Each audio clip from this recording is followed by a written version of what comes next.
What is up out there, guys? Welcome to another episode. And today we are going to be talking about something good.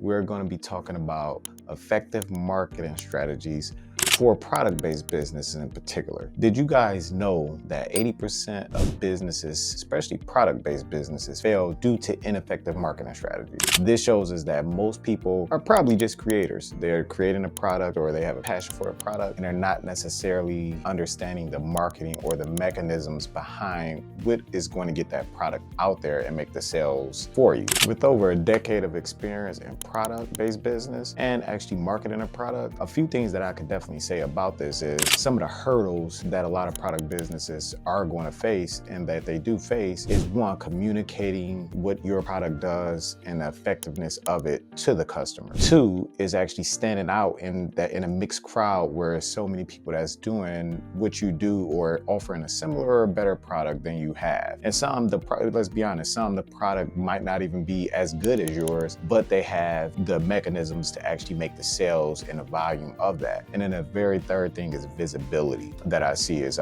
being visible to the right people at the right time with the right offer. The right offer is definitely key, but all of those components, having those in and coupled with the rest of the things that I just said, those are things that product-based businesses typically will struggle with. And then very lastly too, one thing that I do want to add on to that is also creating content that resonates with those customers to drive sales. So even with all of those problems being said, there are some businesses that's getting it right. So let's talk about some of the strategies that they're using to implement into what they're doing, that they're getting it right and they making those sales. So first up on the list is going to be social media marketing. Of course, we all know that this is one of the biggest mechanisms to put products in front of your customers. But with the social media marketing, we have two sides to that. We have the organic side.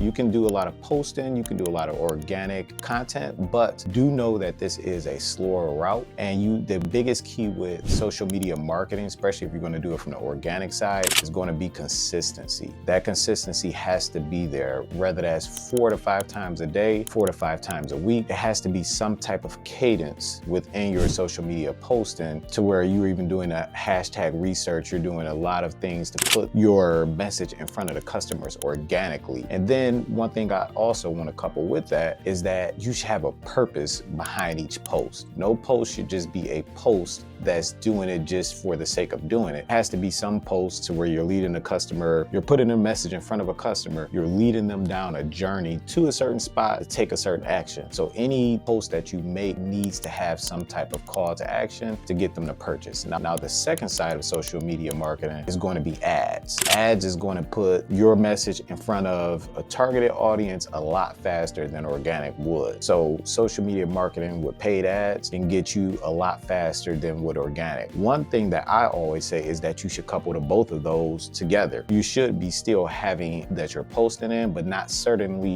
just pertaining to that, but not just solely relying on that to get your message out. So you shouldn't be relying just on organic to get your messaging out, especially if you don't have a big following. If you don't have a big following, if you have less than 20,000 followers or something that's not engaged with you or that's rarely engaged with you, you're going to want to couple that with some ads. Now, when you're actually doing that with the ads, you're getting a 1-2 effect, with that. So you're getting your message out a lot faster. So social media marketing could definitely be a very effective tool if used right from either end, from the organic or from the paid ads part of it. Now, the next one that I'm going to talk about, which I don't feel like this really pertains a lot to product-based businesses, but a lot of product-based businesses do use this. And it's actually a very good technique that actually can help if done right, is SEO. So when SEO, if you have a site and you have a blog on that site, and let's say, for instance, you're doing something like jewelry. If you have a jewelry shop where you make your own custom jewelry. Now you can easily write an article about the best type of jewelry to get your significant other for Valentine's Day or for holidays, or the best type of jewelry to wear in the summer, or whoever your audience is, catering that message, the best type of jewelry to wear to a business event. So you have different varieties of stuff that you can do that. When someone get on Google and they actually type that in, you're actually showing up for those keywords, and then they actually can go to that blog. But even on that blog, it should still be be leading back to them purchasing something. So it should be some call to actions within that blog itself to make them actually purchase. The third on the list that I'm going to actually also mention is Google Shopping. A lot of people leave this one off the table, but with Google Shopping and Google Merchant Center, you can actually put your product in that shopping tab. So when people actually go into Google to look men's cologne or something like that, you can have your product sitting next to the YSLs and all of the stuff that you want to actually have it sitting next to. And at this range, you're actually getting a customer that's a warmer lead. So you're getting a customer that's really searching for what you have, and they're actually doing it right there. But in my experience of running these type of Google Ads campaign, those work very well around holidays. If you can get those started probably a couple months before holidays and run it even a couple months after holidays, those work really well. But just in general, if you have a product, you definitely want to be utilizing that, because like I said, you're actually getting a customer that's searching for what you're selling. The next one that I'm going to talk about is social influencers. So influencers are very powerful, especially if you find one that has your target market. If you have your own brand of workout gear and you're in a fitness industry and you pair with a fitness influencer, that right there is actually just giving you a target market that's already ready for you. To be honest, especially if they take that influencer's word on a lot of stuff in their recommendations, that could be a very powerful technique to start to grow fast. And honestly, I think this would be a good place to start. If you're just starting your product-based business, this will be a good place to start, is utilizing influencers while you're still posting organically, and then you can get into the ad. And then one of the very last pieces of your strategy, which I always talk about often a lot in my other videos, and if you haven't checked those out, please make sure you go check those out, is email marketing, SMS marketing. If not both of those, you need to have, because once you get customers in to purchase that product, you definitely want to keep a streamlined flow of communications open with them, letting them know a new product you have, on even the process of their order. So that communication will be a big thing. If you really look at everything, the whole premise of marketing or building a strong customer base is communication. That is the main thing. And actually, you will notice a lot of marketing companies, that's what a lot of them have majored in some type of way. They know how to effectively communicate a message to a customer or a potential customer. And then the biggest thing is, even after you have that potential customer in, the conversation doesn't stop. They keep it going with the email marketing, the